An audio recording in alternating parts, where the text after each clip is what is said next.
నమస్తే, నేను సిరి. త్వరలోనే ఏపీలో డీప్ టెక్ యూనివర్సిటీ రాబోతున్నట్టు మంత్రి నారా లోకేష్ గారు అయితే వెల్లడించడం జరిగింది. సో దీని మీద మరింత సమాచారాన్ని మనకు అందజేయడానికి మనతో పాటు ఉన్నారు ప్రముఖ సీనియర్ జర్నలిస్ట్ జగదేవ్ గారు.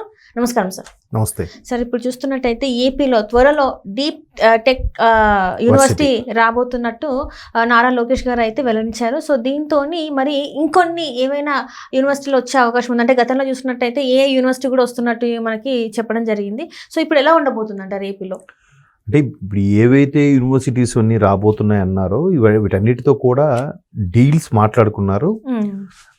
యాక్చువల్గా దాన్ని ఏమంటారు, ఒప్పంద పత్రాలు ఎక్స్చేంజ్ చేసుకున్నారు, కానీ కంప్లీట్ బాండింగ్ ఏదైతే లీజ్ డీడ్ లాంటిది ఉంటుంది కదా, అగ్రిమెంట్, అవైతే ఇంకా పూర్తి స్థాయిలో అవ్వలేదు. బట్ పరస్పర ఒప్పందాలు అగ్రిమెంట్ అంటే ఓకే అనుకున్నట్టుగా ఒప్పంద పత్రాలు అయితే మార్చుకున్నారు. పూర్తి స్థాయి అగ్రిమెంట్ ఇంకా రెడీ అవ్వలేదంట. దానికి సంబంధించి ఒక విద్యాశాఖ మంత్రిగా, ఐటీ మంత్రిగా లోకేష్ గారు దాని మీద మండలిలో కానీ అసెంబ్లీలో కానీ ప్రస్తావించడం జరిగింది. అయితే ఇక్కడ డీప్ టెక్నాలజీ వర్సిటీ ఏదైతే ఉందో, డీప్ టెక్ అదే డీప్గా అనలైజ్ చేసే టెక్నాలజీ, నథింగ్ బట్ షార్ట్ కట్లు డీప్ టెక్ అంటారు. సో డీప్ టెక్ వర్సిటీ, అలాగే ఈ అమరావతిలో ఏఐ సంబంధించింది, అలాగే యూట్యూబ్ సంబంధించిన ఒక ఇన్స్టిట్యూటు, విశాఖలో కూడా ఏఐ సంబంధించిన ఆర్టిఫిషియల్ ఇంటెలిజెన్స్ ఒకటి పెడదామని రకరకాల ప్రపోజల్స్ అయితే ఉన్నాయి. అంటే డిపెండ్స్ అపాన్ దాన్ని ఏమంటారంటే అన్ని ఒకే దగ్గర అన్ని పెట్టేలా కాకుండా బైఫర్కేట్ చేసేలాగా, ఒకేసారి అభివృద్ధి అంతా ఒకేది కేంద్రీకరణ అవ్వడం వల్ల ఒక ప్రాంతం ఇంకో ప్రాంతం వాళ్ళు ఫీల్ అవ్వడము, ఇక్కడ విజయవాడ అమరావతికి ఎక్కువ కాన్సన్ట్రేట్ చేస్తున్నారు, ఇటు ఉత్తరాంధ్రాన్ని పట్టించుకోవట్లేదు, రాయలసీమ పట్టించుకోవట్లేదు అనేలా కాకుండా అన్నిటి కూడా స్ప్రెడ్ అయ్యేలా చూస్తున్నారు. అయితే ఇక్కడ ఏదైతే అమరావతి రీజన్లో అది కొద్దిటిది మంగళగిరి, తోళ్ళూరు మండలాలు, 3 మండలాలు ఏవైతే ఉన్నాయో ఆ 3 మండలాలకు సంబంధించి ఏపీ క్యాపిటల్ రీజియన్ ఏదైతే ఉందో సిఆర్డిఏ పరిధిలో ఎక్కడెక్కడ మంచి స్థలాలు ఉన్నాయి అంటే సెక్రటరీకి సంబంధించిన ఉద్యోగులకు సంబంధించిన ఆఫీసులు కానీ, వాళ్ళ క్వార్టర్స్ సంబంధించినవి కానీ, లేదా మిగతా శాఖలకు సంబంధించినవి కానీ అన్ని హెడ్ క్వార్టర్స్ పెడుతూనే మధ్యలో ఎక్కడ ప్లేస్ ఉందంటే దీనికి సంబంధించి ఒక 70 ఎకరాల స్థలం అయితే వేచి చూస్తున్నారు. ఈ 70 ఎకరాల స్థలం కూడా విచిత్రం ఏంటంటే, ఏదైతే తాడేపల్లి ప్యాలెస్లో మాజీ ముఖ్యమంత్రి జగన్మోహన్ రెడ్డి గారు ఉన్నారో ఆయనకి కొంచెం కోతవేడు దూరంలోనే ఈ 70 ఎకరాలు ఆయన కాంపౌండ్ వాళ్ళకు ఆనుకొనే రాబోతుందంట ఈ యూనివర్సిటీ, ఈ డీప్ టెక్ యూనివర్సిటీ.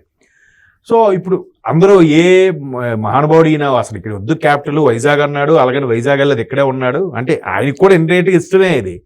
ఎందుకంటే 14 నుంచి 19 మధ్యలో ఏదైతే ప్రతిపక్ష నేతగా ఉన్నాడో అప్పుడు అమరావతికి ఆయన యాక్సెప్ట్ చేసేసాడు, ఓకే అన్నాడు, వచ్చిన తర్వాత గేరు మార్చేస్తాడు ఆయన. అంటే కేవలం ప్రజల్ని తప్పుదోవ పట్టించడానికి, పథకాల రూపంలో డబ్బుల్ని వెదజల్లడానికి, అదేది ఓటుకు నోట్లాగా, బాబు మీకు డబ్బులు ఇస్తున్నాం మీరే నాకు ఓటు వేయాలనే కాన్సెప్ట్లోనే ఆయన వెళ్ళిపోయాడు, ఇంక ఇవేవి పట్టించుకోలేదు. సో ఇప్పుడు ఆయనకి అరే బాబు నువ్వు పట్టించుకోకపోయినా ఏ క్యాపిటల్ అయితే నువ్వు నిర్వీర్యం చేయాలనుకున్నావు అదే క్యాపిటల్ మళ్ళీ ఎస్టాబ్లిష్ చేసి చూపిస్తున్నామనేట్లాగా అక్కడే ఆ 70 ఎకరాల స్థలం ఉండడం డీప్ టెక్కి ఇవ్వబోతున్నారు. ఇకపోతే డీప్ టెక్నాలజీ అని అంటే పేరులోనే డీప్ టెక్ అని ఉంది. అంటే ఆల్రెడీ ఏఐకి సంబంధించింది, లేదంటే మిగతా టెక్నాలజీకి సంబంధించింది. ఇందులో ఏంటంటే ఏఐ ఇంటెలిజెన్స్ సంబంధించి కానీ, తర్వాత రోబోటిక్స్ సంబంధించింది కానీ, తర్వాత క్లౌడ్ కంప్యూటింగ్ అంటారు, అంటే ఎన్హాన్స్ డేటాని సేవ్ చేసే పద్ధతి, దానికి సంబంధించి కానీ అవన్నీ కలిపి ఉండేదాంట్లో ఒక వర్సిటీలో పెట్టి దాంట్లో ఇంకా డీప్ టెక్నాలజీ అనే సందర్భంలో ఇంకా ఎక్కువగా కోర్సెస్ ఇన్వాల్వ్ చేసి ఇక్కడి నుంచే అందరూ స్టూడెంట్స్ రిలీవ్ అయిన మరుక్షణం వాళ్ళకి మంచి మంచి ప్యాకేజ్తో శాలరీస్ వచ్చేలాగా ప్లాన్ చేస్తున్నారు.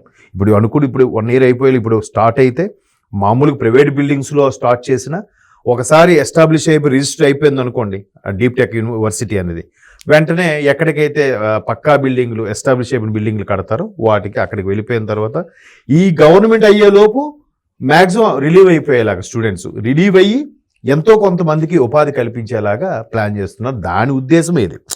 ఏదైతే లోకేష్ గారు పట్టుబడి ఆయనకి విద్యాశాఖ కూడా ఇవ్వడానికి కారణం ఏంటంటే ప్రతిదీ డీప్గా అనలైజ్ చేస్తున్నాడు ఆయన. ఇప్పుడు విద్యార్థులు ఉన్నారు, మీరు టెన్షన్ పడకండి, ఎగ్జామ్ పాస్ అవ్వడం అనేది చాలా కీలకమే, కానీ అదే ప్రామాణికంగా తీసుకొని అది లేకపోతే నా జీవితం లేదని టెన్షన్ పడి సూసైడ్ చేసుకోవడం అలాంటివి చేయకూడదని ముందే ఆయన ఆల్ ది బెస్ట్ చెప్తూ ఇవన్నీ చెప్పాడు. ఇకపోతే ఎక్కడికెక్కడ ఏంటి మధ్యాహ్న భోజన పథకము బాగా అమలవుతుందా లేదా అని కానీ, లేదా యూనివర్సిటీకి సంబంధించిన ఏవైతే వీళ్ళందరూ ఉన్నారో ఆ యూనివర్సిటీకి యూజీసీ స్కేల్స్ సరిగ్గా సక్రమంగా రిలీజ్ చేస్తున్నారా లేదా. అలాగే ఈ మధ్యకాలంలో గత ప్రభుత్వం ప్రైవేట్ పాఠశాలలో చదివే వాళ్ళకి కూడా అమ్మఒడి లాంటివి ఇవ్వడం వల్ల చాలా మంది ఈ తీసుకున్న డబ్బులతో ప్రైవేట్ పాఠశాలలో చదివి కంటిన్యూ అయ్యి కొన్నాళ్ళు కంటిన్యూ అవ్వలేక సరిగ్గా అవ్వడం వల్ల ప్రైవేట్ పాఠశాలలకి ఇన్కమ్ పెరుగుతుందే తప్ప అక్కడ పనిచేసే ఉపాధ్యాయులకి సరిగ్గా జీతాలు ఇవ్వట్లేదంట. సో ఎందుకంటే మీరు చాలాసార్లు సోషల్ మీడియా మీరు అబ్జర్వ్ చేస్తే గవర్నమెంట్ స్కూల్ టీచర్ పనిచేసే పాఠశాల పాడుబడిన బిల్డింగ్ లాగా ఉంటుంది, బట్ గవర్నమెంట్ స్కూల్ టీచర్ ఇల్లు మాత్రం పెద్ద భవంతిలా చూపిస్తుంది. అప్పట్లో ట్రోల్ అయింది అది. ప్రైవేట్ స్కూల్ టీచర్ ఇల్లు మాత్రం చిన్న ఇల్లు లాగా ఉంటుంది, వాళ్ళు పనిచేస్తున్న పాఠశాల మాత్రం రిచ్ గా ఉంటుంది అని క్వైట్ ఆపోజిట్ లో వేసి చూపించేవారు అప్పట్లో. సో అలాగా ప్రైవేట్ పాఠశాల ఉపాధ్యాయులు ఎవరైతే సఫర్ అవుతున్నారో ఆయా యాజమాన్యాలతో పిలిచి కూడా ఆయన డిస్కషన్ కూడా పెట్టాడంట. మీరు ఎందుకు సరిగ్గా ఇవ్వలేకపోతున్నారు, కారణాలు ఏంటి? ఇప్పుడు కరోనా టైంలో అంటే వర్క్ ఫ్రమ్ అంటే ఎడ్యుకేషన్ అంతా వర్క్ ఫ్రమ్ జరిగింది కాబట్టి కొంతమంది ఫీజులు సరిగ్గా చెల్లించక వాళ్ళు సరిగ్గా ఎగ్జామ్స్ రాయకపోయినా అందరినీ ఒకే రకమైన పాస్ మార్క్తో పాస్ చేయించడం వల్ల ప్రైవేట్ స్కూల్స్ ఇబ్బంది పడిన మాట వాస్తవం అయి ఉండొచ్చు. దానివల్ల ఆ ఉపాధ్యాయులు కూడా ఇబ్బంది పడ్డారుగా. అదే ఆధారంగా బతికిన ఉపాధ్యాయులు చాలా మంది ఉన్నారు. సో వాళ్ళకి సకాలంలో చెల్లించే బాధ్యత కూడా ఈయన తీసుకుంటున్నాడు. నాకు అయిపోయింది, నేను అక్కడ వర్సిటీ తెచ్చేసాను, ఇక్కడ యూనివర్సిటీ పెట్టేశాను, శాంక్షన్ అయిపోయింది, అగ్రిమెంట్లు కూడా అయిపోయాయి అనుకుని రిలాక్స్ అయిపోవట్లే.